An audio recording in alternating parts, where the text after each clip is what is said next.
Hello, everyone, and welcome to today's webinar. We are here to talk about referrals. My name is Mamie Kanfer Stewart, and this webinar is Growing Your Business Through Referrals. So a quick bit about me, and then we will talk about how to grow your business through referrals. So I'm Mamie. I am the founder and CEO of a company called Meteor. And my big thing right now is around meeting effectiveness. That's what I wrote a book about, and that's a lot of what my work is. But I also do other things to help people as individuals and as teams. So what Meteor and what I do independently is around growing people's skills, helping them learn effective collaboration practices, helping them learn how to run effective meetings, helping people to become more productive. Also on transformation work, so specifically around coaching teams and helping groups of people really transform how they interact with one another to get things done. And lastly, around inspiring people to make those changes, because sometimes we know what we should do, but we're, for whatever reason, not quite there yet and able to make those changes. So I speak and I write and share kind of stories on how to create change and why you should create those changes to help your work life be more fulfilling. So that's a little bit about me and Meteor, and now why we are here today. So we are going to talk about what referrals are and what they aren't. We're going to talk about why a referral strategy can help you grow your business, and of course, how to do that. And I'll be sharing lots of tips and suggestions as we go. So I'm going to turn off my video so that I can really stay focused and not be distracted by seeing my own face. So I'm going to stop my video. And we're going to jump into today's content. So most importantly, it's not what you know, but who you know and who they know. So the power of networks is that they're exponential. So if you know 10 people, that's great. And then if each of them knows 10 people, now you have 100 people who are only one contact away. That means that you have hundreds, maybe thousands of people who are one step away from you that could be your potential customers. That's why referral strategies are so great, is because they give you access to a network that is close to you, but much, much larger than you could ever cultivate on your own. So what specifically are referrals? Referrals are when people who you know, or people who know your products and services, connect you to your ideal client. So obviously there are many ways that you connect your ideal client, but this is when you're using other people to connect you to those who you're trying to reach. So let's break it down. There are people who know you, and then there are people who know your products and services. So the people who know you are like your friends, your relatives, prior coworkers or classmates, people in networks that you belong to. They may have never actually been customers of yours. They may not even know exactly what you do, but they know you and they trust you and they believe in you and they'd be willing to help you out. And then you have current or past customers. These are the people who know your business, who have experienced your products and services, who understand the value that you're delivering, and have that firsthand trust with you. And what you want is for those two groups of people to connect you directly to your potential client, right? Directly to your James. And it's really important that this is your ideal client and not just general connections. Many times we get introductions to people who we should know or people who might be interested in our stuff. That's not a referral. What you're really talking about a referral is when people connect you to your ideal client. So let's be clear about what it's not, right? So I already kind of started at the bottom here. An introduction to someone who isn't your ideal customer, that's not really a good referral. Also, if someone just forwards an email on your behalf, that's not really a referral. Most people aren't going to read an email from someone they know and then make a purchase. So that's not, it happens on occasion. It does depend on what you're selling, but I don't really count that as a quality referral. Same thing if somebody just posts on social media on your behalf. No, I just bought this. You should check it out too. That's not really a referral. Or even mentioning you in a conversation, bringing your name up or saying, oh, you should check out Mamie's products and services. It's not really a referral. They're helping you. They're building awareness, but they're not really making referrals. Referrals really are when you get connected, because then you have the opportunity to understand that potential customer's needs and an opportunity to help them solve their problem, to provide your solutions. Without that connection, you're not getting the opportunity to actually do the selling, which is really what you're trying to do. So you need to be put in contact with that person in order for it to really be a referral. At least that's in my opinion and my experience.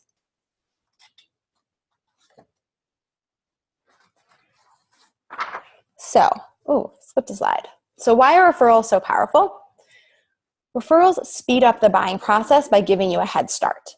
So when you cold call somebody, or if you send a cold email to somebody, you're kind of starting at the beginning, right? They don't know who you are. They don't know what you do. They don't know why you do it. And when you start with a referral, you're really getting a head start because the source of the information is actually important. It gives you credibility, right? When somebody that you know and trust says, you should check out this movie, or you should shop at this store, or buy this product, or try this service, it's much more powerful than when the company tells you that same information. Even if the reality is that they're true, they're both true. When it comes from a trusted source, when it comes from somebody in your network, we just believe them, and we start with a level of trust that we wouldn't have if that same information came from a different source.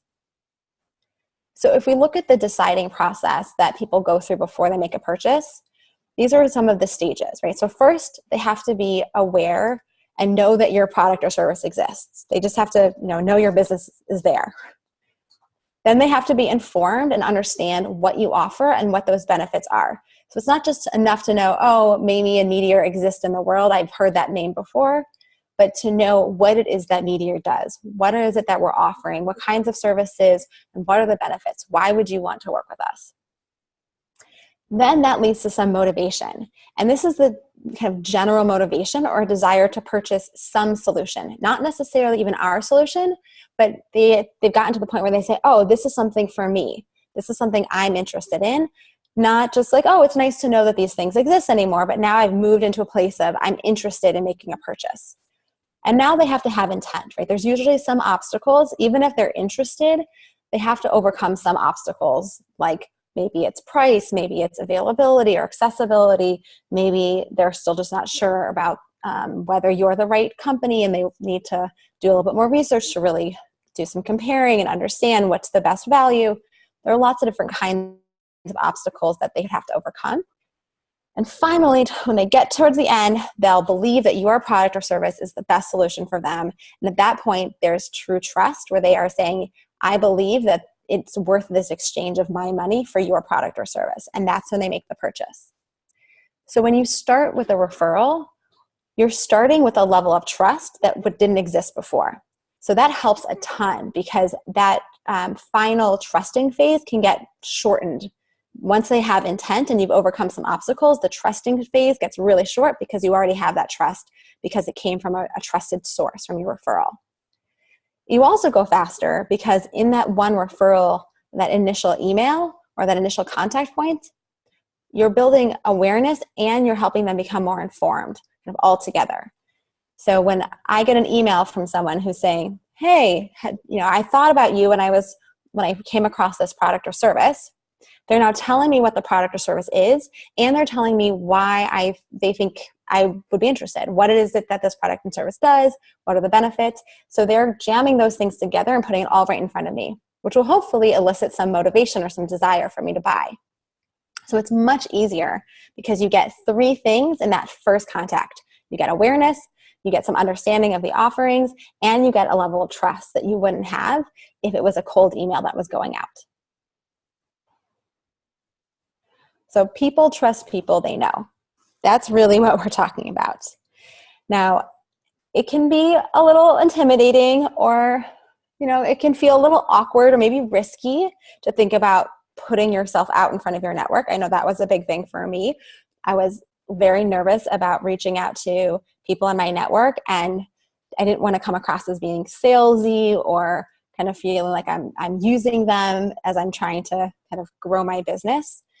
And I really found that there's a shift in mindset that needs to happen, right? People trust people they know.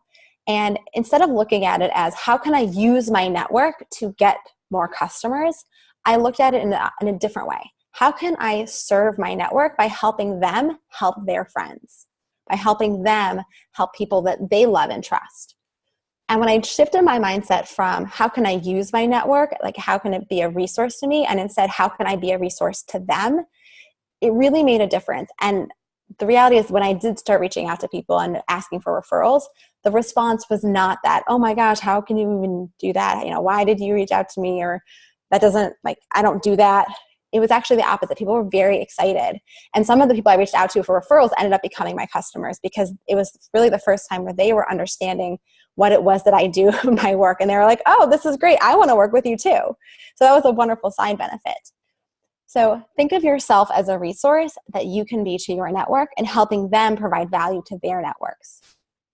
And when you do that, right, you stop feeling like you're asking for a handout, or you stop feeling like you're kind of taking advantage of your network. And it really becomes a mutually beneficial or kind of win-win situation for you, for the people that you care about and you know in your network, and for the people that they're serving and friends and family in their networks. All right, so how to run a referral strategy. So there are 5 different steps that I like to follow. The first is to make your list, and we're going to go through each of these in more detail. The second is to know what you're asking, thinking about exactly what it is that you're going to ask and what you're going to tell them before you get into doing any outreach. Then the third is to write your messages. And then the biggest phase is around execution and follow-up. And then finally, to say thank you. So let's go through each of these in a little bit more detail. Phase 1, make your list. So it can be intimidating to think about trying to come up with 50 to 100 people who you can reach out to, but you'll be surprised. You actually know a lot of people, and people who you might not think are the ones who are going to be most helpful will surprise you and turn out to be the people who know the most, right? Because you're not asking that person to be your customer. You're asking for them to identify people they know. So while you might not think that, your sister-in-law is the person who's going to know who's in your world and is going to know people, but then when you ask her, you realize, wow, she actually had a ton of friends from college who are your ideal customer. But how you wouldn't know that from just kind of, talking to her and just in general. So you want to make your list, and it can be expansive, right? And the acronym we use is FRANK. So thinking about friends, relatives, acquaintances, networks you belong to, and clients. So for each of these, one of the questions I often get is, what's the difference between friends and acquaintances or networks, and kind of who are all these people? So friends are people who kind of love you and trust you and would do anything for you. They're just the people in your world that's part of your community. Relatives are clearly family members. Acquaintances are people that you have met at maybe an event, or that you were networked to, and you maybe had coffee with them, or you see them kind of around, but you really wouldn't call them a friend. They don't know what you do. They probably wouldn't just do anything for you, but you think that they are maybe in a world where they would know people, and they have at least a level of trust and respect for you that you feel comfortable talking to them about referrals.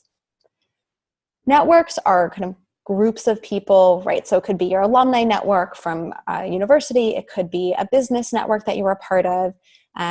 The people who are kind of in networks where you may not even know them specifically, but you can be helpful to them, just as in terms of offering referrals back, the same way that you are asking them for referrals. And then lastly, our clients. So, right, anyone who has experienced your products or services firsthand directly, any previous clients, those are definitely people who should be on your referral list. Now, you might come up with people who you're not quite sure about, so just hold on to those people, and we're going to talk about them a little bit later. All right, phase 2, know what you're asking. So before you start writing your messages, you want to make sure that you have a description of what you do and the benefits, right? You want to have some language, which hopefully you already have from other marketing activities, of what is it that you offer, what are the products or services, and what are the benefits? Why should people buy them?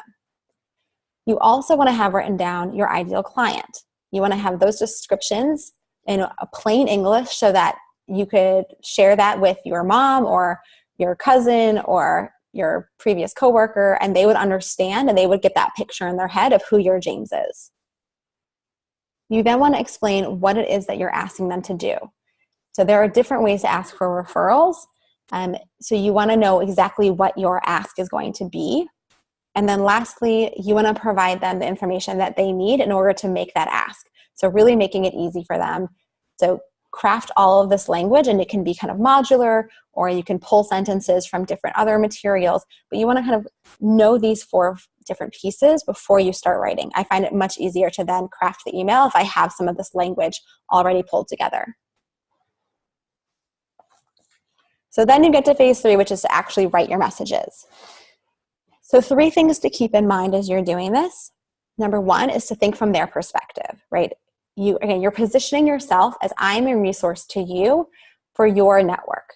So what you don't want to do is say, hey, tell me, who do you know? I want to know these people too, right? You need to think about why is your offer of a referral actually helping them? The second thing is to connect with them personally. So you definitely don't want to send a mass email. You definitely don't want to send it through your mailing system where it looks like it's coming as a mass email with, like a big header and your footer and whatever kinds of other stuff you might do with your newsletter or other things. You want this to feel like a personal email to them because you want them to feel special, that you're asking them for a reason. You're asking them because you're trying to help them help their network. So you want to make sure that it feels personal. And then lastly, you want to be respectful but not shy, right? Not everybody reads email the first time. Not everybody will read your email and instantly be like, oh yes, I know exactly what she's asking me to do. If you don't tell them what you want, they may not do anything. Oh, it's so nice that Mamie explained to me what she's doing, but it's not for me. So you have to be super clear. So, but be respectful, of course, but don't be shy. Don't worry about, you're going to have to follow up a few times. Let's just put it that way. And we'll talk about that in a second. All right, so here is an example. This is almost exactly the email that I sent to somebody just a couple of weeks ago. I modified it a little bit so that you guys wouldn't know who it was, in case you know me. And also, she already knows a lot more about what I do, so I put a few more pieces in here, which is more like how I would typically send it.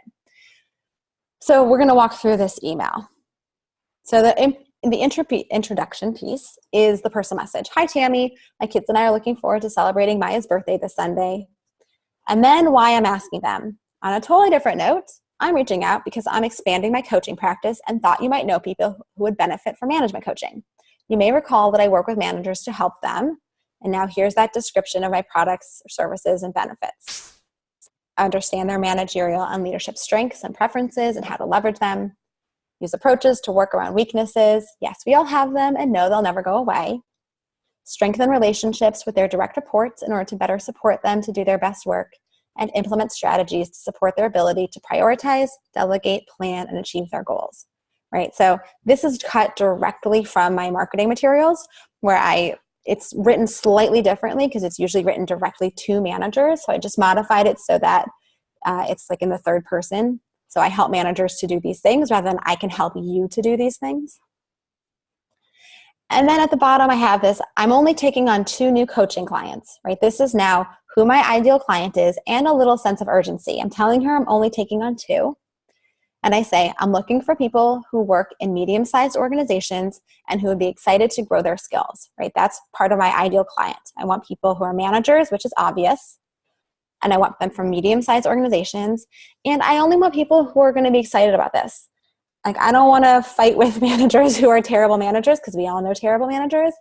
I don't want to fight with terrible managers who aren't actually excited about growing. So those are part of the pieces of my ideal clients that she needs to know about in order to make an accurate referral. And then here's my ask. I'd appreciate an introduction to people who you think I'd enjoy working with and who would benefit from coaching. I provided some starter text below to help with the intro. So I'm asking her specifically to make an introduction, and I'm giving her some starter text so that it's super easy.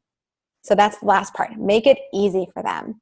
You do not want them to have to rewrite your email, or they're probably not going to forward it because it's kind of an awkward thing. You wouldn't really forward this kind of email to someone.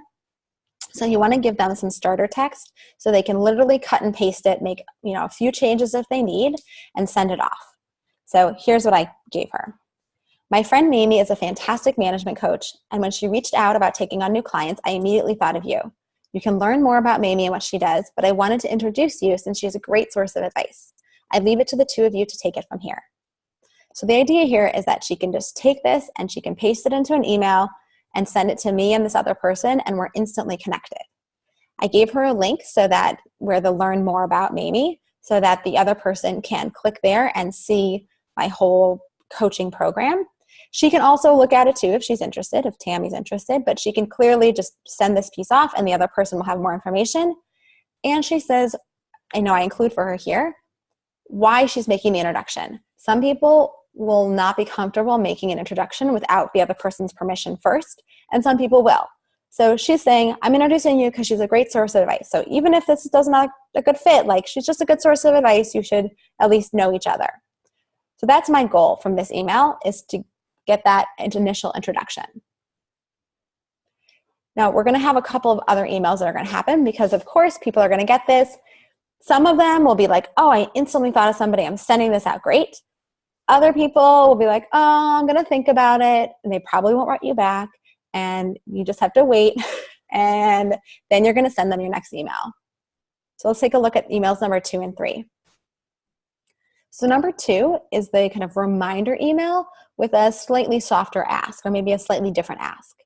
So here I have, hi Tammy, I'm following up on my prior email about expanding my coaching practice. I'd love to help people you know become great managers with high-performing teams. I recognize you may want to reach out to them first before making an intro.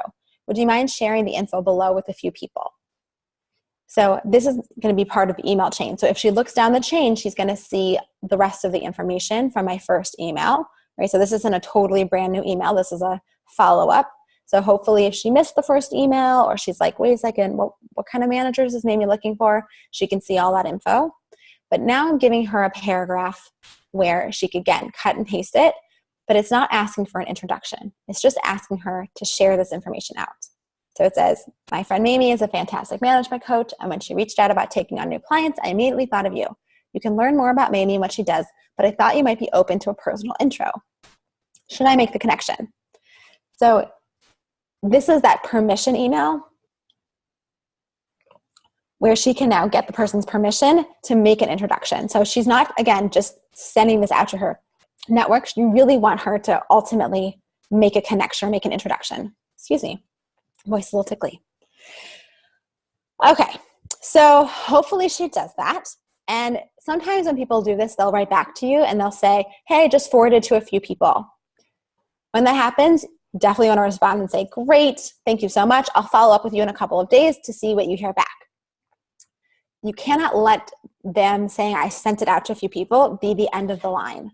That's just the first step, again, because you want the connection, you want the introduction. So if they send it out and they tell you they sent it out, you're going to want to track that so that you can follow up with them to say, hey, did you hear back from those people? I really would love to be helpful to them. You know, would you mind following up with them, or would you mind making an introduction? So you want to keep the conversation going. It cannot just end after someone says, I forwarded it on, or I sent it to a few people. That's a great step, but that's not the end. Now, if they don't respond, if you've sent 2 emails and nothing has come back to you, this is your final email, right? You're reminding them, you're being a little bit persistent, and you're kind of telling them why you really think this is important. And again, you're including an ask. So here's my last email. Hi, Tammy. I know you're busy, so this is my last email on the topic. I've got 2 spots left for my new coaching clients, and I'm reserving them for friends of friends. It's my way of giving back to my network. Is there anyone in your network who might be interested in strengthening their management skills? See below for more info.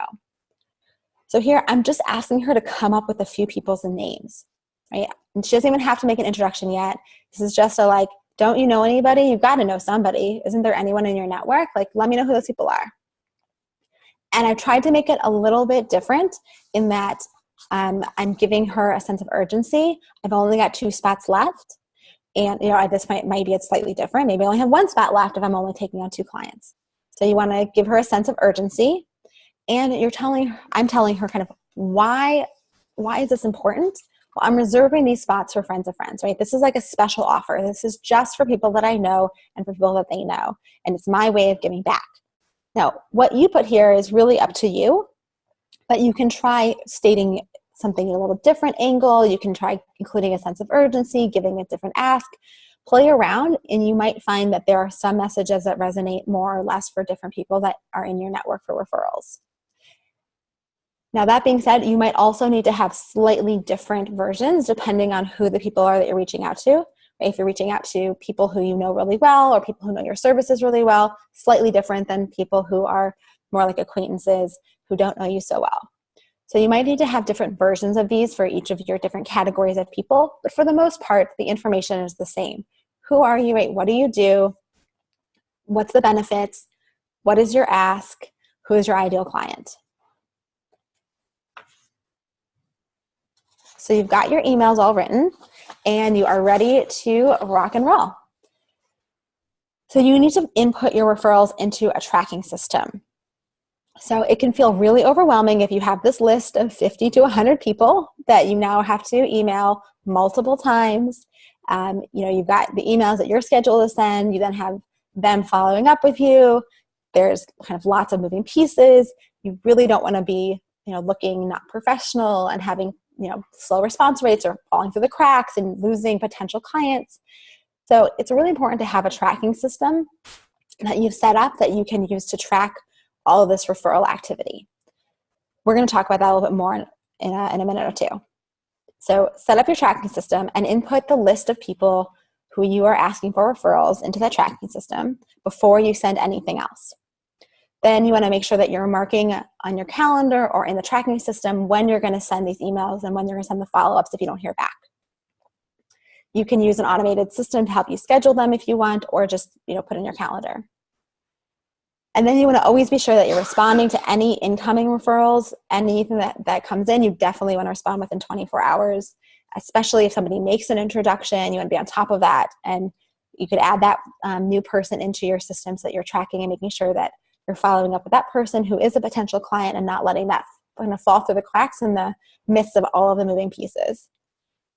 And then, of course, update your tracking system because that's going to be your home base for making sure that all of this stays on track. Now, you can do everything kind of at once. So once you have your tracking system set up, you can send those 50 to 100 initial emails all at once if that's how you want to do it. Probably will take you a few hours. I've never done mine all at once, but if you figure a few minutes per email, it probably will take you 2, 3, 4 hours, depending on how many emails you have. I prefer to do it in batches of 10. So I'll sit down and I'll do 10 emails. So I will take from my template and I will paste it over. I'll personalize it and customize it to the extent that I need to, send it, and then mark it in my tracking system. I find that 10 is a good number because it can do it in about half an hour to an hour, depending on how much personalization I need. But it feels very much like I can do it, I can be done, I feel good. And I also then don't have a ton of emails coming back in all at once. Now, granted, if you send out 50, you're probably not going to get a ton of emails all coming back in at once anyways, but I just like to have them kind of paced. So I tend to send out my first emails. Every couple of days, I'll do a batch of 10 until I've gotten through my whole list. So now the tracking system. So this is just a very simple example of what your tracking system can look like. You can do it in an Excel spreadsheet or in a Google spreadsheet, or there are other more complicated systems depending on what you're using for a CRM. And I'll talk a little bit later about what I use. But what you want to make sure you have is the person's first name and last name and their email address. These are the people that you're going to reach out to. Then you want to have set up some columns for the interactions that you're having. So the first email you send, their response, if they have one. Excuse me. The second email you send, the response, right? Third email response. And then I have a column if they're opting out. So the kind of column here where it says first, that's where you're going to put the date that you send them that first email.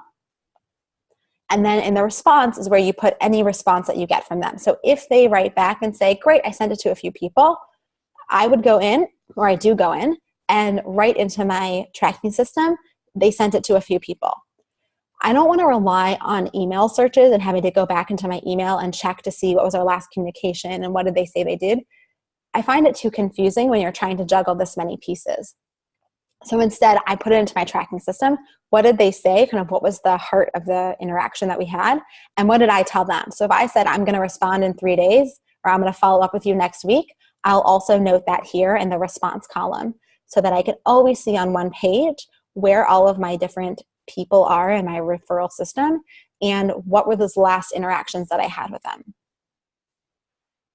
And then, of course, sometimes you get people who are like, hey, I'm sorry, I don't know anybody, I wish I could help. And that's fine. You definitely want to keep track of those people and take them off of your list so that you don't follow up with them.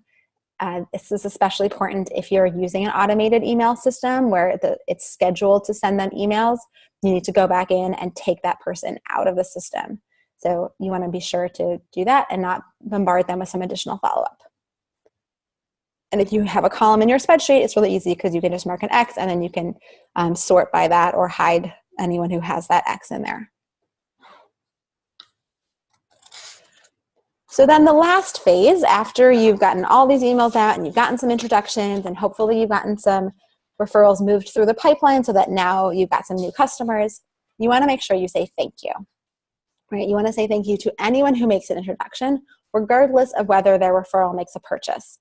And this is really true even if they make an introduction and the person isn't the right fit for you or isn't your ideal client, but they still made the introduction, they tried, they were clearly trying to be helpful to you and trying to help their network, you really want to say thank you. So you can either do it after you have that initial conversation. So if you're selling a service and you talk with people before they buy and you hop on the phone with someone who was a referral to you, you can say thank you right after that first conversation, right? It's a good way to say, hey, I just got off the phone with so-and-so. Thank you so much for the introduction. I really appreciate it. We had a great conversation. Or if you happen to sell a product that people buy without interacting with you, as soon as you see that they've made a purchase, you can say thank you to the referral. And if you don't have any way of tracking, then unfortunately doesn't really count as part of our system for a referral because you need to know who they are in order to know that they came from a referral source. But saying thank you is definitely really important. I personally prefer doing more than an email. I feel like we get a lot of email thank yous, and so it doesn't really feel special. So depending on who the person is and how important the referral was and how many refers they made, you might consider calling them on the phone to say thank you, or you can send them a handwritten note. Those are two ways that are still kind of more appreciated than the standard email thank you. Now, I mentioned very briefly that you might come up with people on your list who you're not quite ready to ask for a referral, but you think they probably would be good people to get you referrals. So these are people that you want to nurture that relationship first. And in general, you want to nurture the relationship with everyone on your referral list. Right? Just in general, the way that you can get more referrals is to have stronger relationships. So you don't want to just be reaching out when you're asking for help. You really want to connect with your contacts regularly. So the way that you do this is through a couple of things. One, you can share valuable content that's specific to them, right? Not content about you and your business, not I wrote this blog post, don't you want to see it? But content that is specific to them. So it could be an article that you read about their industry or their business or something relevant to their part of the world. And so you're sending it to them. Hey, I saw this article, made me think of you. Or this article, have you seen this? I know that, I'm curious if your business is struggling with X, Y, or Z, what this article talks about. So that kind of, sharing, one, keeps you on their radar, and two, provides them some value. Maybe they didn't see that article. I've definitely had articles sent to me because I can't read everything, right? I've had articles sent to me by people who say, hey, did you see this article on meetings? And if I have, I say, yes, I have. Thanks so much for sending that. I really appreciate it. And if I haven't, then I'm like, oh, thanks so much for sending. I didn't see that one. I appreciate it, right? Either way, I'm showing a sign of appreciation that they were helping me. So you can be helpful to other people and nurturing those relationships by sending them articles or TED Talks or content that you come across that would be relevant to them.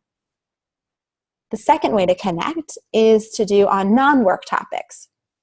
So if you know someone as a parent, or you know that they love fishing, or any other kind of recreational activities or sports teams, any ways that you can connect with people, right? Whether it's texting or on social media or in emails, when you show that you're thinking about someone personally and kind of sending them content or sharing photos or whatever it is that you do with these people, that's another way to just stay on people's radar and kind of let them know that you're thinking about them. And then the last thing is kind of the random, I like to call it kind of like the random things where you like think of a memory, right? Like, oh, I'm at this conference again. I just remember this is where we met. You know, those kinds of things where it's just letting them know that you're thinking about them, not on a particular topic like connecting over fishing, right? Or connecting because we have kids, or I saw this article on raising, you know, kindergartners, and I know you have a kindergartner. This is like a personal thing that, you know, oh, I ran into so-and-so, we were just talking about you, that kind of stuff. Those things just make people smile often. They just feel really happy to know that somebody was thinking about them. So those little kinds of connections that you can have with people will help nurture those relationships and make it easier for you to ask for referrals because they have, you know, a stronger relationship with you, and they'll feel not obligated, but often like they want to reciprocate and they want to be helpful to you. So as we wrap up, a couple of my favorite tools to use for tracking referrals. So the first is Airtable. So I think I mentioned before that it can feel overwhelming sometimes when you have so many moving pieces and all these emails and follow-ups and everything. So I find that Airtable is a fantastic tool to help streamline streamline the process for tracking. So it's a really nice kind of databasing tool that you can set up. It's really flexible. And I have a template that I'd be happy to share with you so that you can use that as a basic template for tracking all of your customers and referrals. The second that I use is a tool called Mixmax, and this is a Gmail add-on, and it allows you to save templates and to set up sequences so that emails can be sent out kind of on a certain schedule. It allows you to be reminded of emails. I find it to be really helpful for these kinds of emails where I know that I'm going to be sending a series and I want them to be sent, you know, 5 days apart or 8 days apart or whatever it is. And I can set up the content ahead of time and just schedule it and it will run without me. That's what I was talking about when I said if somebody wants to opt out, you got to go back in and make sure that you remove them from that automation. Otherwise, they're going to get really annoyed with you. So if you do set up something like that, make sure you take them out. But in general, it saves you a ton of time to just be able to set the system up once and then let it run without you. It's also really good if you're doing the kind of back and forth with people because you can have emails pop back up into your inbox. So when somebody says, I just sent to a few people, and I say, great, I'll ping you next week and see what they say, I can send that email and set a reminder for that email to come back in my inbox in 5 business days so that it'll be that reminder for me to ping them and say, hey, I'm following up again, as I said, have you heard back from those people? So that's what Mixmax does. And then lastly is Bond, which allows you to send handwritten notes from a mobile app on your phone or from your computer. So I am notoriously bad about writing handwritten notes on my own, like getting nice stationery and then, finding stamps and sending them out. Like I'm just really bad at it. And I know that if I have to do it, it's going to take me a couple of extra days longer than it really should. So it's much easier for me to go onto an app on my phone or when I'm sitting at the computer to just hop onto the Bond website and have them send the handwritten note from me. It's actually really cool. So I suggest that you check that out if you are like me and really struggle with those nice little touches like sending handwritten notes. So that brings us to the end of this webinar. I hope that you found some of this information helpful and are thinking about how you can use referrals to help grow your business. As a thank you for hanging here with me today, I'm offering 20% off my online course, Customer Tracking in Airtable. It's a new course that's coming out soon. I'm almost finished with it. I'm really excited about it because I really have loved how Airtable makes it really easy for me to track all of my customers, including potential customers and referrals. And as part of that, I'm offering 30 minutes of free coaching so that I can help you customize your tracking system on Airtable so that it really does meet your particular needs for your products and services or your industry. So if you're interested, my email is here at the bottom, mamie@mamieks.com. So shoot me an email, I'll send you a code, and I'll let you know when the course goes live.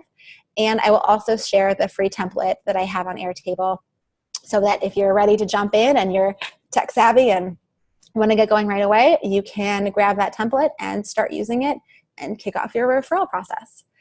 Thank you so much. That's it for today.